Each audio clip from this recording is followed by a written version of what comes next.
It's been quite a week for Wonder Woman.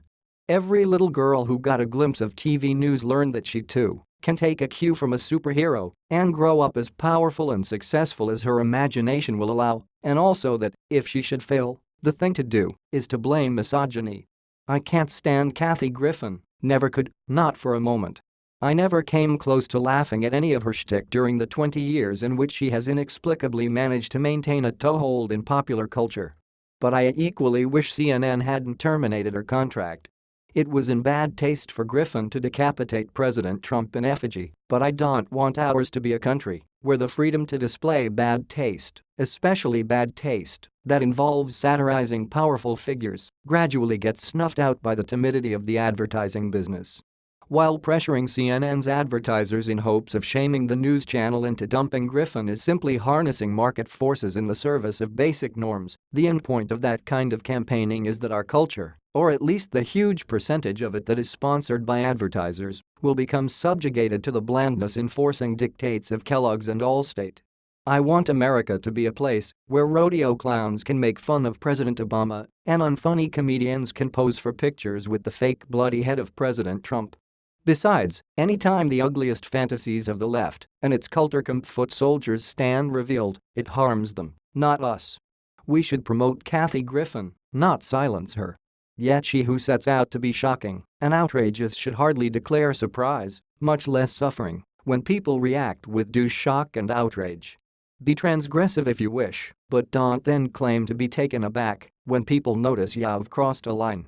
Publicly complaining you've been wronged and wounded is a particularly pathetic strategy for a sharp-elbowed comedian. Any comic who made it past those first trembling open mic nights at the Laugh Loft should be an expert in handling audience jeers. Instead, after receiving a thoroughly well-earned national rousing, Griffin broke down in tears and played the victim at a press conference more shameful than the stunt that led to it. Claiming others are being too mean is a curious tack for someone who has just been photographed holding someone's bloody, severed head. Yet this is a woman thing, Griffin wailed, and what's happening to me has never happened in this great country. Tell it to Tuffy Jesseling, who was banished for life from the Missouri State Fair after CNN and other news outlets castigated him for wearing an Obama mask during his rodeo comedy act, just as he had worn masks of previous presidents. Jesseling's joke amounted to tapioca compared with Griffin's Tabasco. Joking about Donald Trump is essentially the fracking of the comedy business. Trump jokes are at a record level on late night, ran a May 5 headline in the New York Times in which Stephen Colbert called Trump an incredible gift. Yet Griffin thinks that the president has at his disposal a comedy inquisitor force and unfairly chose this moment to unleash it on her. It seems a tad more likely that it was instead the widespread public disgust with her decapitation joke that led to her dumping by CNN.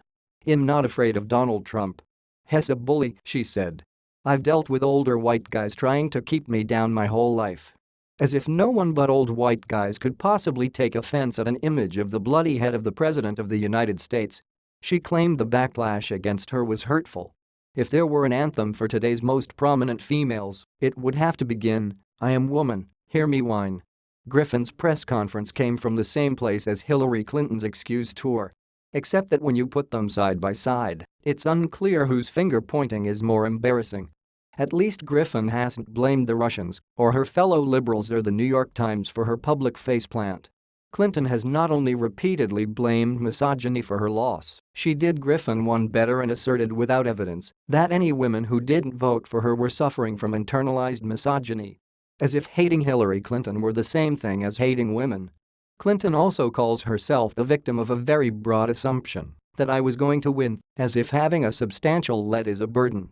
You can claim to be the toughest, canniest woman around, and you can claim that it's unfair people had high expectations for you, but not both. You can claim to be a sharp-tongued, politically engaged comedian, and you can break down in tears while claiming the boys are being too mean to you, but not both.